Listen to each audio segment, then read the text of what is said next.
Hi, my name is Leslie Powers. I'm a clinical social worker. I've been working in the field of social work and mental health therapy for over 30 years.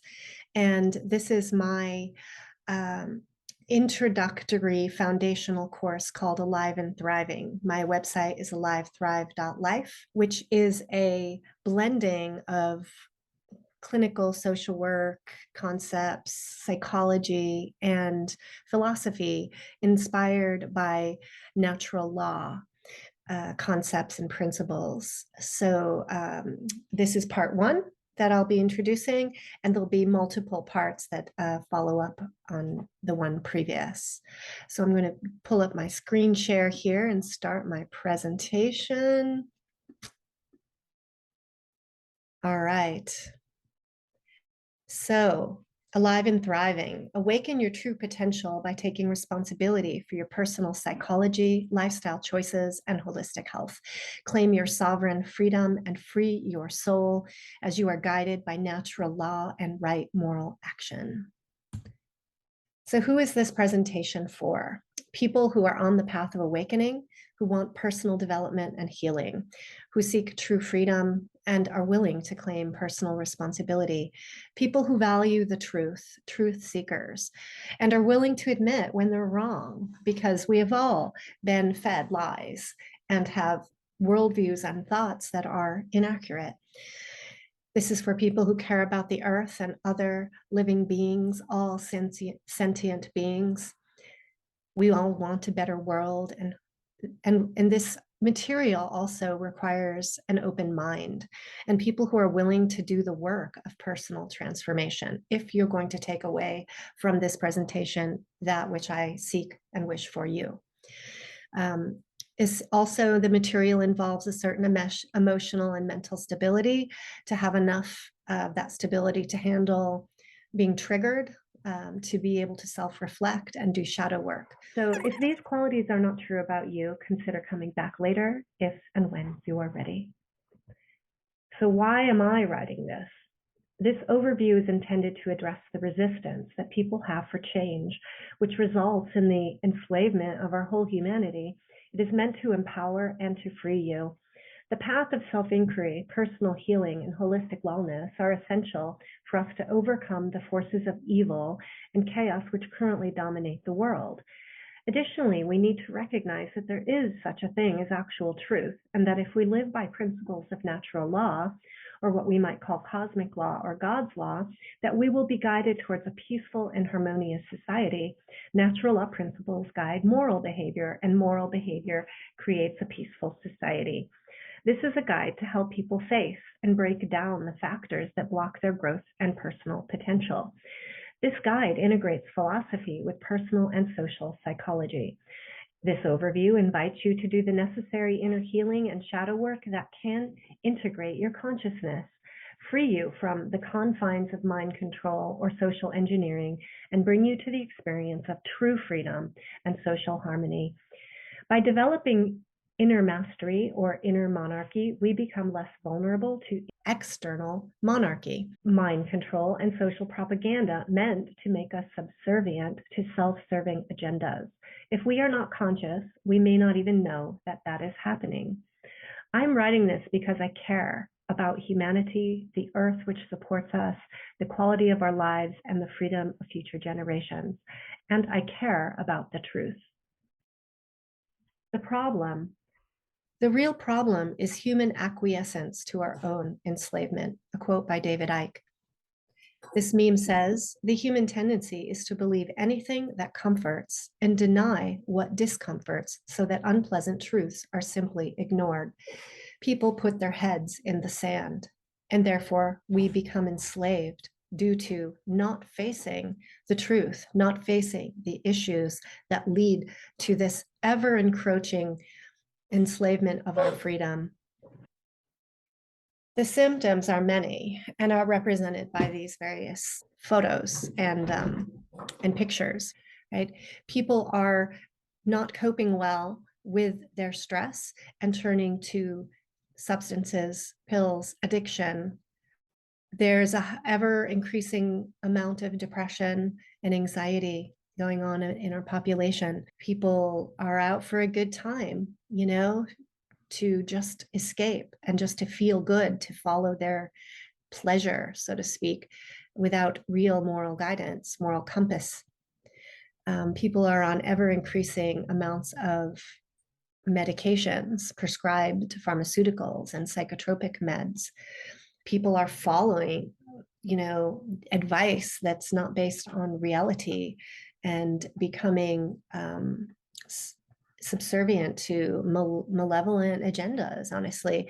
And people are putting on false faces and presenting themselves as well and happy when in fact they're not. So it's a shitstorm. How did that happen? Being out of alignment with natural law creates chaos and pain and results in such things as relationship problems. Divorce rates are skyrocketing, domestic violence, child abuse, deep personal dissatisfaction and unhappiness, frustrations and resentments, conflicts in interpersonal relationships, addictions, avoidance patterns, chasing false gods, dependencies on external things, codependencies, victimhood, powerlessness, overcompliance, denying one's core needs, ignoring truth, thinking errors, overuse of defenses, depression, anger, rage, resentment, psychosis, confusion, dissociation, anxiety, fear, manipulation, denial, minimization, shutdown, artificial intelligence taking over people's jobs and roles, physical disease, physical pain, chronic fatigue, gaslighting, other mental illnesses, including psychopathy, Satanism, censorships, poverty, gluttony, selfishness in the sense of not thinking about others, oppression, violence, power and control dynamics, government, obfuscation, exploitation, disempowerment, overcompliance, violation of human rights, apathy, indifference. All of this adds up to a state of human slavery. We have a crisis of morality. This little boy expressing to his mom in this cartoon, "Hey, mom, we learned in school today that ethics and morality are stupid and old-fashioned." That's not really a joke, as that is happening. If we do not have a moral compass, natural and universal to all humans, then we lack a behavior guidance system and have no clarity about the boundaries we set. This will surely result in chaos and leave us vulnerable to external control. It is essential that we provide our children with natural law principles so they do have a moral compass and recognize that there is such a thing as right and wrong. So let's look a little bit at Kohlberg's stages of moral development. We want to be honest about what guides our decision making. He describes 6 stages. In the pre-conventional level, there is stage 1, which means that we are guided by obedience and the fear of punishment. We make decisions to avoid getting into trouble. Stage 2 would be individualism and exchange. What's in it for me? What I'll give something as long as I get something back. I want to decrease pain and increase pleasure. The level 2 is the conventional stage or conventional level, which includes stage 3, the good boy, good girl stage. What makes me look good and gain the approval of others. I want to be seen as a good person, a nice person. I don't want to be seen as bad. I don't want to be judged. So I'm guided by those results. And stage 4 is the development of a concept of law and order, which is externalized because that's the rule, because that's the man-made law. And the level 3 is the post-conventional level, with stage 5 being an understanding of social contracts, this idea that it's important to think about the common good and the welfare of others, that when I make a decision, I will think through how is this going to impact others. And then stage 6 involves a principled conscience where we're operating through personal integrity. We follow our principles no matter the cost. That's a very courageous place to be in moral development. So where are you? The areas of your life where you make decisions with lower level morality are the areas where you likely have some unresolved issues. These immature shadow parts are motivated by unconscious needs for the most part, and you may not have questioned them. You know, here's this little guy. He says, hey, you look here, follow my rules, right? Where are you at in this process? Inside yourself, how do you make most of your decisions? This cartoon says you can't legislate morality, thank heaven. Those are the politicians and the human lawmakers, the CEOs of companies who are making advertisements to sell you their products so that you look good, right? So let's think about this concept that internal boundaries create external freedom. The filters or boundaries we live by must be internally set according to universal principles, or else we will be easily knocked off course and face internal and external chaos. Use my dog's sounds in the background. We will be subject to being guided by random events, ungrounded motivations, fleeting emotions, insecurities, unconscious thoughts, unresolved or unconscious needs, and base impulses. This involves reactivity, reaction, instead of response. If we are not clear about our moral compass and not grounded in self-love, as well as universal love, then we are vulnerable to unhealthy power and control dynamics happening at all levels of our lives. We run the risk of relating to others through immature stages of morality, immature impulses, an undeveloped ego, and from a place of insecurity and neediness. By living our lives through a moral compass and remaining committed to self-responsibility, our freedom increases and we have a stable platform from which to create and individually express ourselves. People are cut off from true freedom, and without freedom, people do not thrive. Therefore, people are not thriving. So these are some old images, but they're very valid. We have an epidemic of chronic disease in our country, in our world, and the causes, the roots that create these diseases are largely based on lifestyle choices. And yet people continue to make choices that lead to death and disability prematurely. Heart disease, cancer, chronic lung disease, strokes, Alzheimer's, diabetes, and chronic kidney disease are examples of chronic illness that we have an impact on based on our choices. And at least at the time that this was made, at least 6 in 10 adults in the US have a chronic disease, and at least 4 in 10 adults in the US have 2 or more. And with those come lots of pharmaceuticals. Now, there's also a development of problems related to sitting way too much, and our lifestyle and our jobs more and more involve sitting for hours. On average, Americans sit 11 hours a day. Our sedentary lifestyle leads to disease. It's becoming so clear.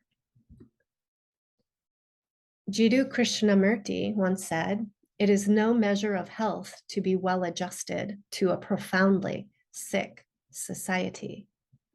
In order for us to be mentally healthy, it involves also improving the health, the mental health of our society.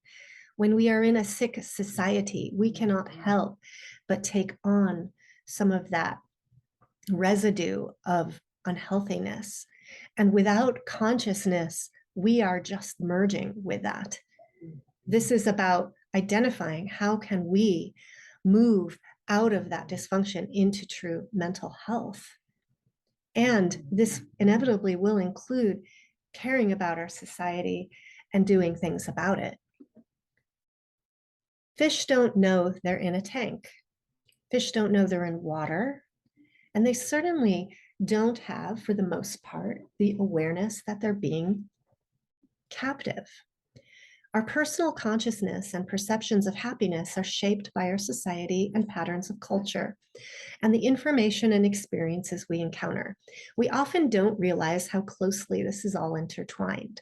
Sometimes we're not conscious that we are being trapped, shaped, or programmed by outside forces, or that a lot of the information we grow up with is simply false. We may not see the ways in which we're being bound and contained. Sometimes societal change happens so slowly that we don't see it happening, or we perceive that change as normal or even necessary. This backdrop of culture, politics, media, and human governance is our water, and our choices in response create the walls of our fish tank. Psychological defenses protect our worldviews and often create the illusion of safety, security, or stability. Because we are familiar with something and know it well does not make it right or good. For example, children who live in families with generational abuse don't have a template for that experience being abnormal until they've looked outside at something different to compare their experience to. Human beings have the capacity to adapt to extreme circumstances and then call it normal. Oppression can become internalized as repression, where our expression is thwarted. Free and happy? Not. This guinea pig with all his hair flying out all over and looking crazy says, why, yes, I am a bit stressed. Why do you ask? A lot of us kind of look like that, more than we like to admit. As Americans, we claim we're free and that we have many choices for happiness. But how happy are we really? Yes, we live in an overflowing and abundant society, but are we free? Those symptoms that I described earlier really demonstrate to me that people aren't really on a path of true happiness. People are in stress and distress. Why are so many people depressed and anxious, dissatisfied with their jobs? Why are there so many divorces and children from broken homes? Why are so many people abusing alcohol and other substances? Why is there so much child abuse, people in jail, people living in the streets? This just doesn't look like happiness to me for individuals or as a society. Too many people feel trapped. I see many people, and in my work, I talk to many people, some of which appear to be functioning okay externally, but internally they're miserable, unsatisfied, unfulfilled, frazzled, worn out, spread thin. I relate to that. Disillusioned, frustrated, and stressed. Suffering from unresolved trauma, people are insecure, struggling with poor self-image, reactive, repeating negative patterns, feeling highly anxious, having panic attacks. Underneath this lies a self-loathing. People are feeling afraid, ashamed, unworthy. And so many people are not living up to their full potential. We're stuck in a rat race. Many of us feel that we are caught in this rat race, or we feel that we're running in a hamster wheel around in circles, counting the days until the weekend, working for our next paycheck and our next vacation. We have comforts, but not contentment, access to a multitude of stimuli, but unsatisfying connections. Many people barely enjoy their jobs and work only for the money. Or if they like their jobs, they work long hours and have a poor balance of time for their families or other meaningful activities. People link to external structures because there is no time or resource to create their own. Working for money that is gone in a heartbeat, scraping by paycheck to paycheck. Our hard-earned money is quickly gone on rent, utilities, smartphone bills, insurances, material possessions, beauty products, and pleasure seeking. Entertainment, escapes, entrainment. Working to escape our everyday lives. People doing what they want often means chasing short-term pleasures or releases from their stress. Our rubber band lives. We bounce between a rushed pressure to produce, achieve, and accomplish, followed by a rebound of release and escape from the stress of our days. We are stretched thin. People immerse themselves in petty distractions and unfulfilling addictive cycles. Modern technological trends such as social media, Netflix, and video games exploit and perpetuate this cycle. This repeating pattern of work and then recreation becomes habitual and creates a rather shallow level of living, keeping us far from our creative capacities. People seek lasting happiness, but rarely find it. Deep satisfaction, inner peace, and a sense of purpose evade so many. And I assert that people are misdefining what happiness even is. People look outward for solutions. They look to religion, government, doctors, or things that money can buy. Not only do these efforts come up short, they give the false presentation of being a solution when in fact they are a band-aid, or even worse, a cause of more problems. If we just treat symptoms and not heal the root of a problem, we perpetuate the negative pattern. Happiness and freedom will evade us. We can easily get ourselves stuck in a repeating cycle that is not taking us where we really want to go. Please take a look at your own life and how these patterns may exist for you. So clearly, something is seriously wrong here. We are running in circles, chasing our own tails like this dog. This is a trap. And our society is designed in such a way to create this situation. It is designed in such a way that we're chronically stressed out and harried. So we then turn mindlessly to those distractions and chase false profits. We experience learned helplessness. The external oppression becomes internalized, especially when we experience it from birth. We acquiesce. We become unconscious to the dynamics that we are living in. We perpetuate the trap with our own thoughts, our own behaviors. We say things like, we can't change it, so we might as well join it, right? And we become slaves to the status quo in our pursuit of normal, our pursuit of okayness, our pursuit of feeling good. This happens at micro and macro levels of our lives. In effect, we allow our own entrapment. And, I ask this question, is it enough to say this is just how it is, so just accept it? And I say no, absolutely not. We have to change this dynamic as much as possible. So what do I mean by happiness? When I refer to happiness as being a worthy goal for humans, I am not referring to happiness as an ephemeral, transitory mood state. I refer to it in the context of aligning with purpose, well-being, flourishing, thriving, and striving towards our positive human potential. The condition of happiness is possible for every human.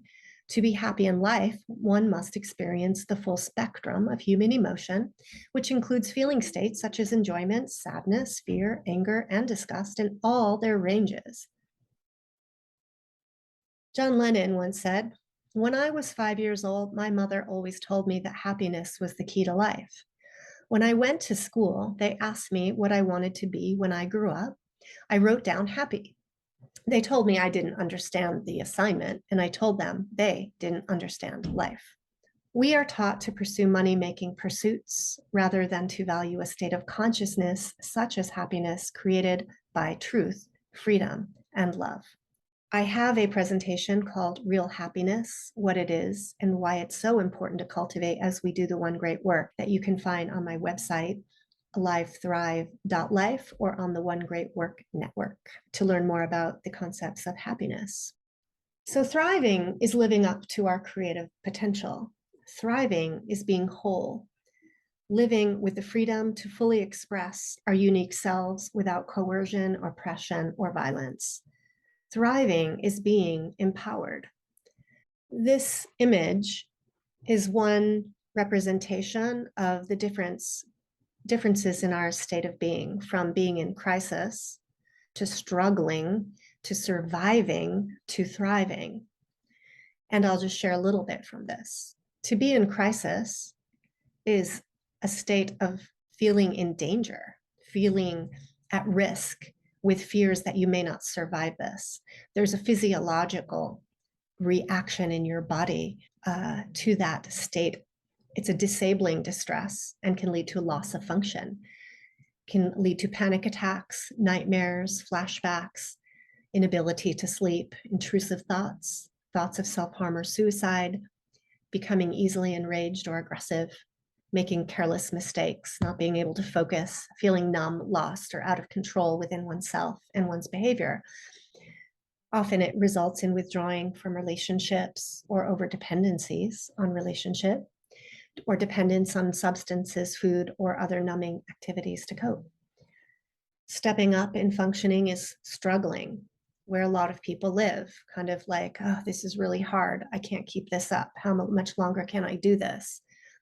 There can be persistent fear, panic, anxiety, anger, sadness, and hopelessness, exhaustion, poor performance, and difficulty making decisions or concentrating, avoiding interaction with coworkers, family, and friends, self-isolation. Usually there are physical aches and pains, fatigue, disturbed sleep, restlessness. People may self-medicate with substances, food, or other numbing activities. And then we'll step up to the state of surviving, where, many people may think this is the best it gets, but inside us, we have a nagging feeling that something just isn't right. There must be more. And here we experience a backdrop of nervousness, sadness, mood fluctuations. Our performance in the world and in our jobs and our life is inconsistent. We're more easily overwhelmed, irritable. We may have an increased need to feel in control and difficulty adjusting to change. Again, trouble sleeping, eating issues, engaging in activities and relationships that we used to enjoy just seem less interesting, maybe even stressful. We're avoidant. And we experience a chronic state of muscle tension, low energy, and headache. And then in this diagram, they're calling thriving, which I think is even still below the level of thriving we're capable of, is what I would consider what we, just normal is. I've got this. Having calmness with steady moods, only minor fluctuations, like what our emotions are full in their expression, but they're within this range of tolerance where we can manage them, where we're expressing and metabolizing our emotions. We're able to take things in stride. Our performance is generally consistent. We're able to take feedback and adjust to changes in plans, to solve problems with people. We're able to focus, communicate effectively, and our sleep patterns are normal and our appetite healthy. Look at your own life and reflect, where are you at on this continuum? So all the little things add up, and all the little things are the big things. They set a precedent for future patterns. In our busy lives, we lose the forest for the trees. Wrongdoing and evil sneak up on us. We all condone evil in one way or another. We let the small things slide. Sometimes we do so with the best of intentions. We think we're doing the right thing, but in fact, we're not. So examples of this may include encouraging a child to follow directions from their teacher, even when that person, that adult, is wrong. When we focus on compliance and tell our children not to speak up, we are clamping down on their spirit. We're teaching them to be rule followers instead of free thinkers or critical thinkers, to not get in trouble. Just do what you're told. Don't get in trouble, right? Sometimes we tolerate bad treatment from others. Maybe somebody's sarcastic and they're making digs at us and they're saying it's just a joke, but really they're putting us down. Maybe we let things slide too much in our relationships. You know, we let a jealous partner search our phone or track us on a an app, right? Restrict your social life. Sometimes we follow a rule despite the moral consequences or the harm caused by it. You know, and this could include, you know, tolerating ever increasing government restrictions, all the red tape and hoops and taxes and escalating fees that we just sort of like, we cow down to. So, what evils do you condone due to acquiescence? And also think about how that can add up and create bigger problems, not only for yourself, but for your children and for the world. Repression and oppression. Repression is the unconscious exclusion of painful impulses, desires, or fears from the conscious mind. It is the act of restraining or subduing.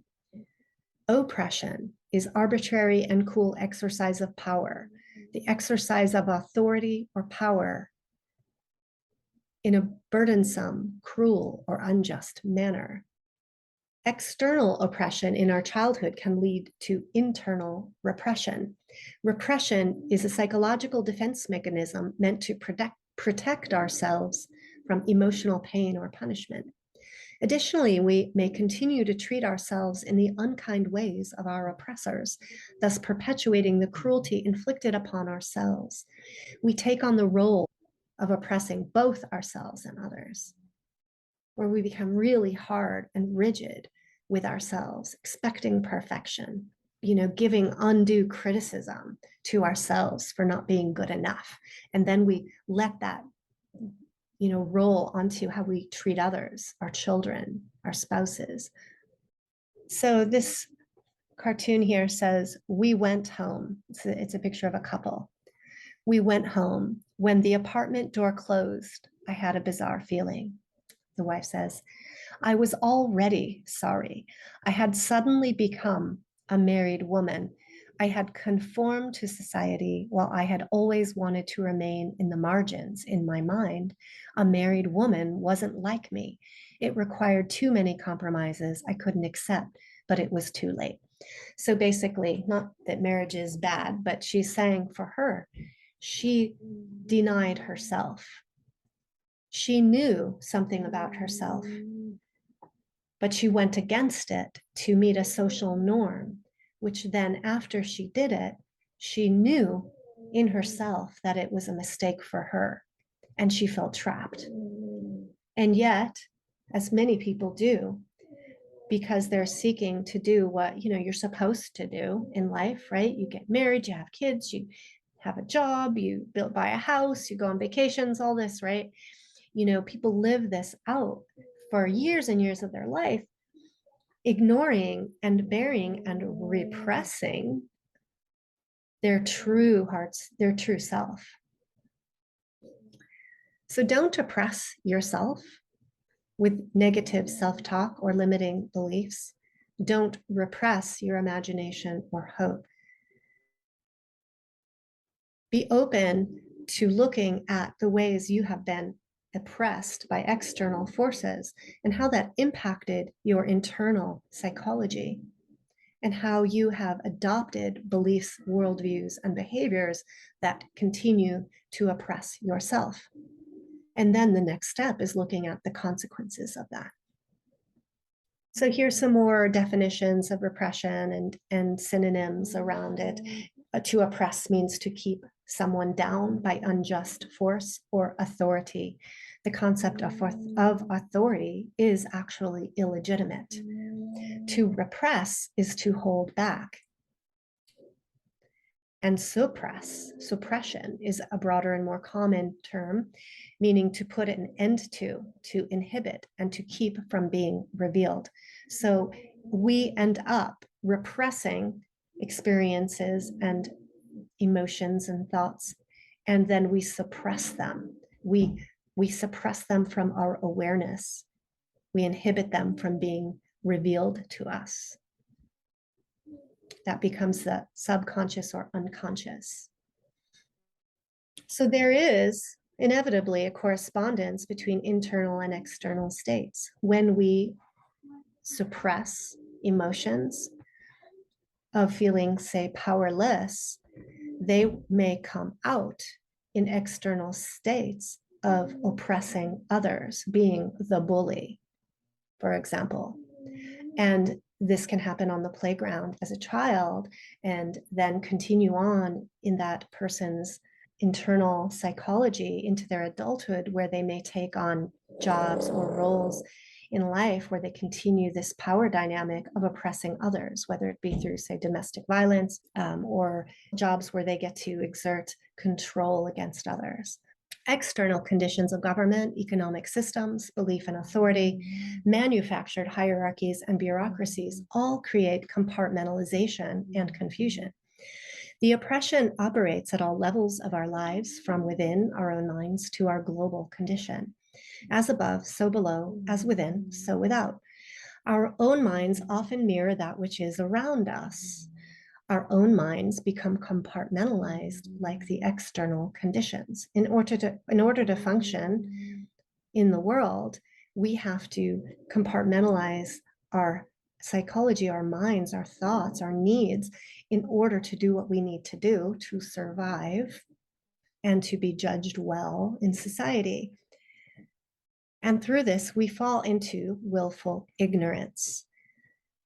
Then there's groupthink, which dangerously drives our behaviors, and sometimes we become the bully. We join in.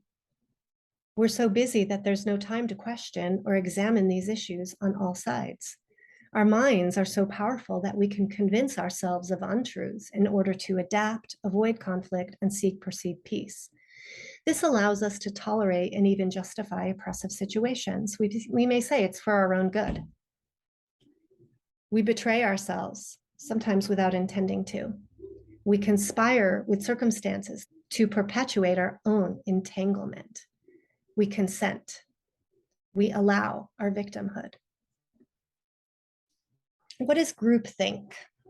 This refers to a group making bad decisions because the group is more concerned about reaching an agreement or sticking together, and the individual is more concerned with fitting in. They may feel that that is about safety. It's a cultural phenomenon whereby group self-reflection is discouraged to preserve group identity and unity. Group cohesion holds a higher worth than critical thinking, which comes with the risk of being ostracized. I think of some work environments where it was very clear that the managers of the meeting did not want the group to reflect on the dynamics of the organization or speak up about it. It was not safe to do so, and therefore either people were unhappy or they left. But if you look at those people that stay and get promoted, they are generally falling into this pattern of groupthink. And sometimes we're waiting around for someone or something to save us, the savior complex. This is dangerous and can result in great passivity. Passivity or lack of action can be an expression of an external locus of control, meaning that we think that change happens external to us, that we don't have the power to change things. It has to be done by external structures or people. And therefore we become passive, and we may believe that somebody else has got this so that we don't have to do it. Believing that someone else has got this can make us sitting ducks instead. So what is locus of control? Locus of control is the degree to which people believe that they, as opposed to external forces beyond their influence, have control over the outcome of events in their lives.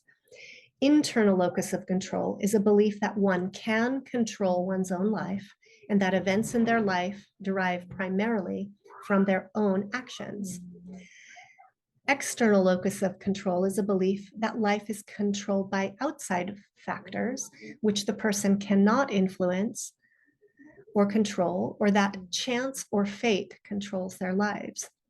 Locus of control is a worldview outlook that has an extremely high impact on our mental health and our behaviors under stress, and clearly has a great impact on our degree of freedom. Self-efficacy and learned helplessness. Self-efficacy is an individual's belief in their innate ability to achieve their goals. We seek a high level of self-efficacy, where we have confidence in our own ability to take action, and that action have results that move us in the direction of achieving our goals. On the other hand is learned helplessness. When people feel like they have no control over what happens, they tend to simply give up and accept their fate.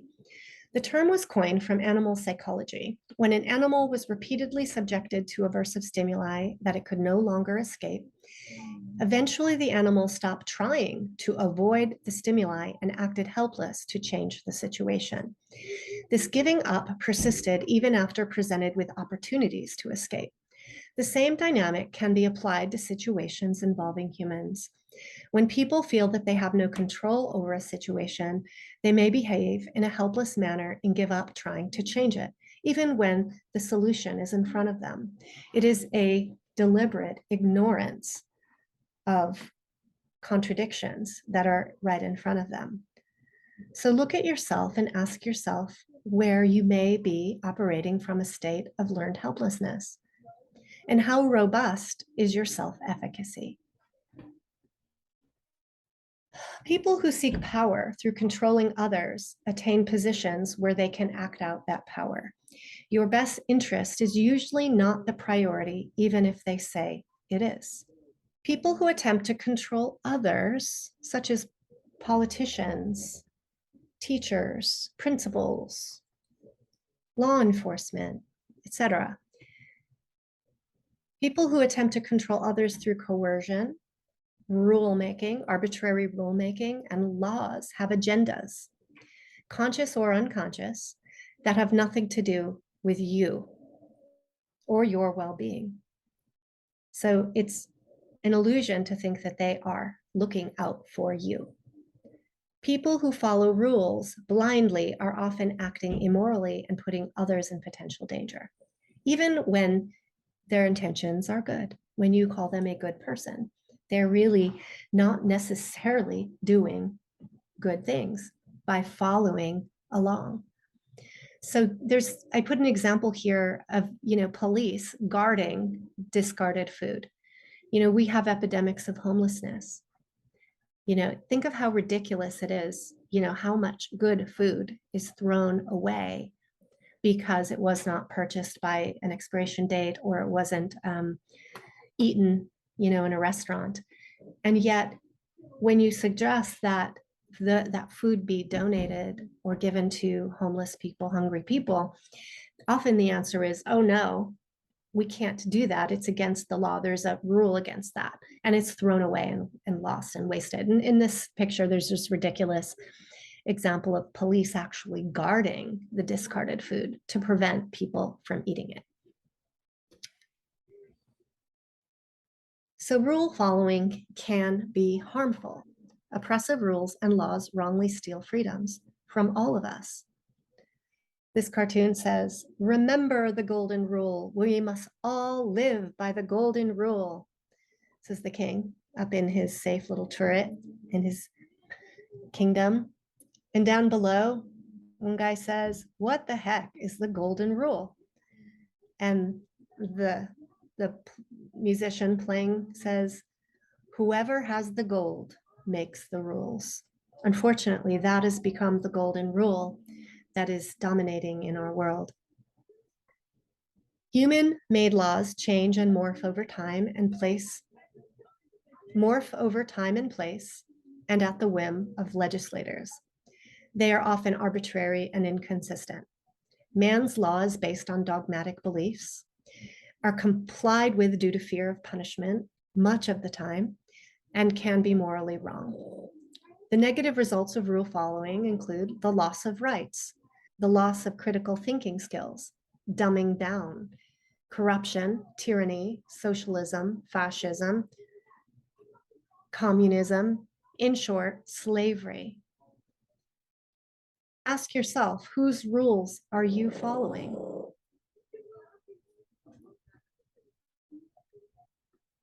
And that is the end of part one of Alive and Thriving. And I look forward to seeing you again for part two. Thank you so much for listening.